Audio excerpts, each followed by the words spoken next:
ان لوگوں کی مثال جو اپنا مال اللہ تعالیٰ کی رضامندی کی طلب میں دل کی خوشی اور یقین کے ساتھ خرچ کرتے ہیں، اس باغ جیسی ہے جو اونچی زمین پر ہو اور زوردار بارش اس پر برسے اور وہ اپنا پھل دوگنا لاوے، اور اگر اس پر بارش نہ بھی پڑے تو پھوار ہی کافی ہے، اور اللہ تمہارے کام دیکھ رہا ہے۔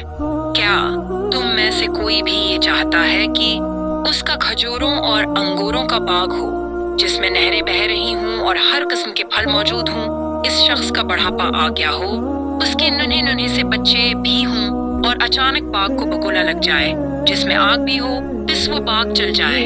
اسی طرح اللہ تعالیٰ تمہارے لیے آیتیں بیان کرتا ہے تاکہ تم غور و فکر کرو۔ اے ایمان والو، اپنی پاکیزہ کمائی میں سے اور زمین میں سے تمہارے لیے ہماری نکالی ہوئی چیزوں میں سے خرچ کرو، ان میں سے بڑی چیزوں کے خرچ کرنے کا قصد نہ کرنا جسے تم خود لینے والے نہیں ہو۔ ہاں، اگر آنکھیں بند کر لو تو اور جان لو کہ اللہ تعالیٰ بے پرواہ اور خوبیوں والا ہے۔